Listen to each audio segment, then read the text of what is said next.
निरंतर हम आपसे रूबरू होते रहते हैं जनता के मुद्दों को लेकर, और इस उम्मीद के साथ कि आपके माध्यम से जनता और सरकार तक जनता के मुद्दे और मसाइल पहुंचे।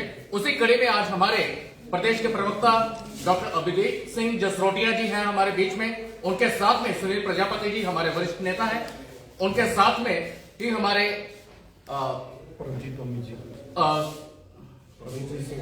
पम्मी जी हैं, हमारे वरिष्ठ नेता हैं। अब मैं गुजारिश करूंगा जसरोटिया जी से कि वो अपनी बात आपके सामने रखें। बहुत बहुत धन्यवाद आपका डॉक्टर प्रदीप जी, हमारे मीडिया इंचार्ज।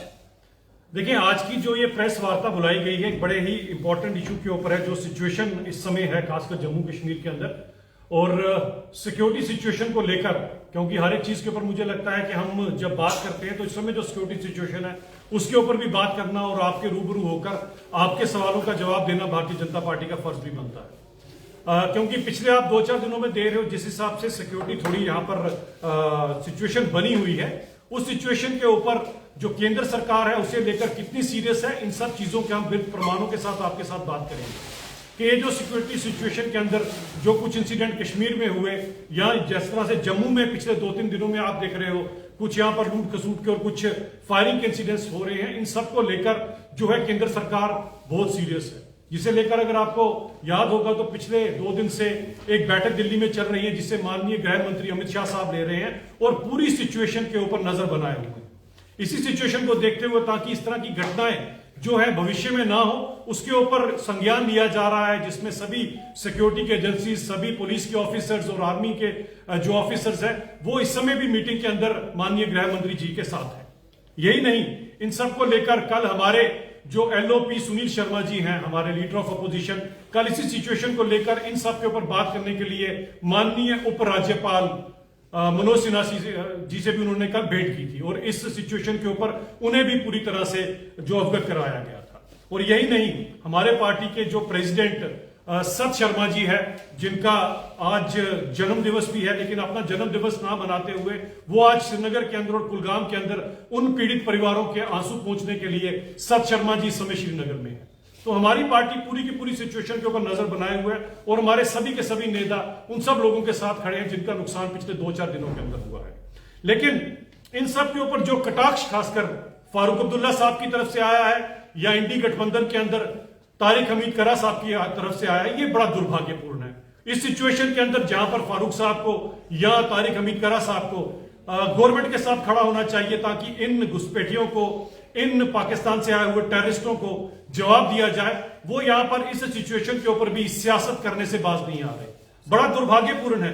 और जब फारूक साहब इस तरह की बात करते हैं और टेररिज्म, खैर टेररिज्म तो वो समझते ही नहीं है, फारूक साहब उन्हें मिलिटेंट समझते हैं, पता नहीं कौन सी जिहाद की लड़ाई है। तो फारूक साहब मैं बताना चाहता हूं कि ये टेररिस्ट है, पाकिस्तान के बाड़े के टट्टू हैं, जब मिलते हैं जहां मिलते हैं ठोक दिए जाते हैं, जिसके अंदर हमारी सिक्योरिटी फोर्सेज जो है सक्षम है इन्हें सबक सिखाने के लिए।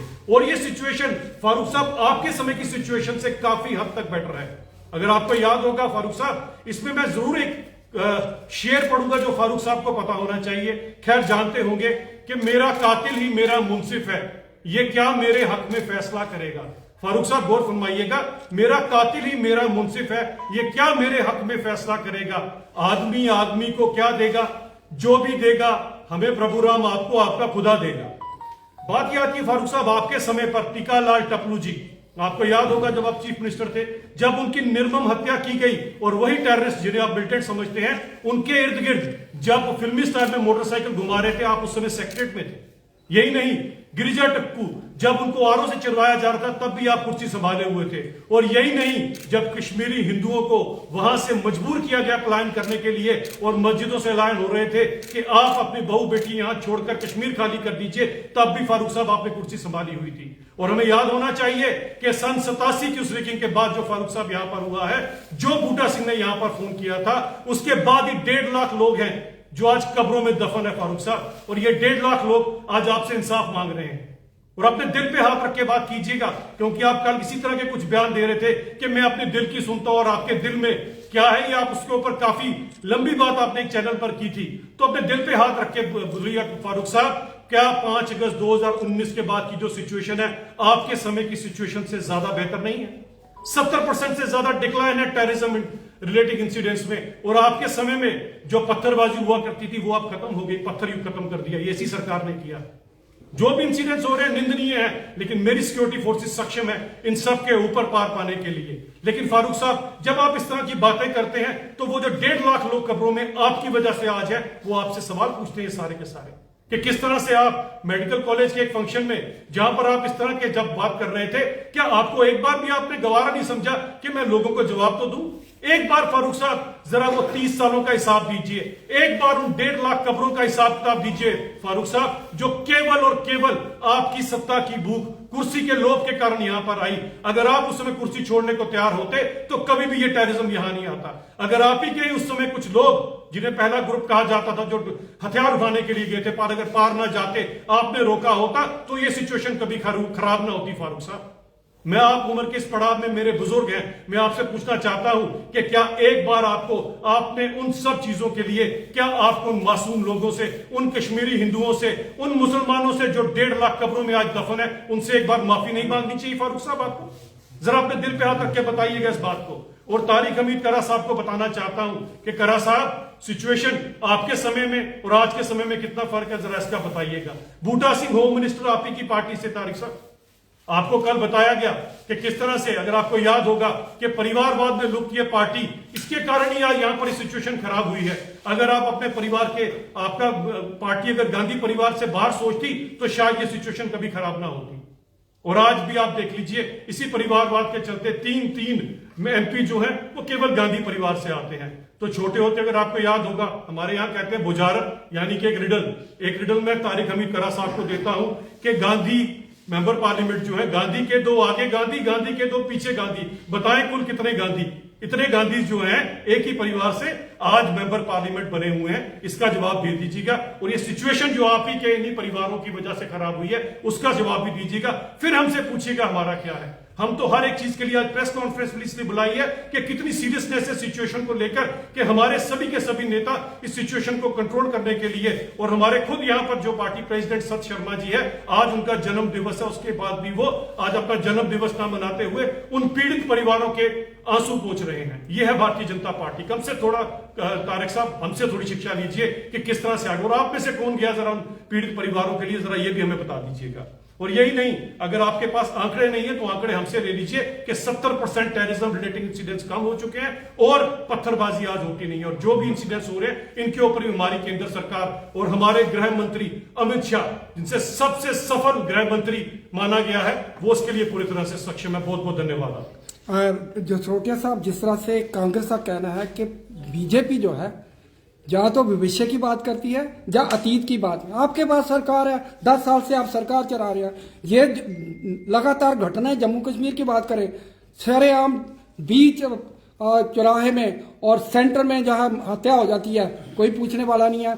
ग्रेटर क्लास में ज्वेलरी की दुकान लूटी जाती है। इसके लगातार ये चोरियां हो रही हैं। तो गृह मंत्रालय जो है आपके एलजी के पास है, उनका भी जो है दायित्व बनता है कि इसके ऊपर रोक लगाए। लगातार ये घटना हो रही है, इसके ऊपर आप क्या कहेंगे? मैंने तो पूरी प्रेस कॉन्फ्रेंस की, मुझे लगता है संधू साहब या तो लेट आए हैं या फिर नहीं। मेरी बात का जवाब है, आप जहाँ तो अतीत की बात करें, जहाँ नेहरू परिवार या शेख मुजीबुर परिवार, जहाँ मुफ्ती परिवार की बात करते हैं, वर्तमान की बात करिए। इस समय सिचुएशन क्या है? इस समय सिचुएशन जो है वही तो बताइए आपको कि इस सिचुएशन के ऊपर माननीय गृह मंत्री जी, गृह मंत्री का तो कल बैठे हैं, गृह मंत्री ने कुछ भी नहीं, गृह मंत्री ना तो उसका, ना तो उनका पूरी तरह से जवाब आया, ना उनका बयान आया। सिचुएशन के ऊपर मैंने बताया, leader of opposition Sunil Sharma ji कल उपराज्यपाल से मिले हैं। हमारे पार्टी के प्रेसिडेंट सत शर्मा जी इस समय कश्मीर के अंदर है। हम सबके सब इस सिचुएशन के ऊपर गए। मुझे एक बात बताएं संतोष साहब, इस दुनिया के अंदर कौन सी जगह जो 100% टेररिज्म फ्री है?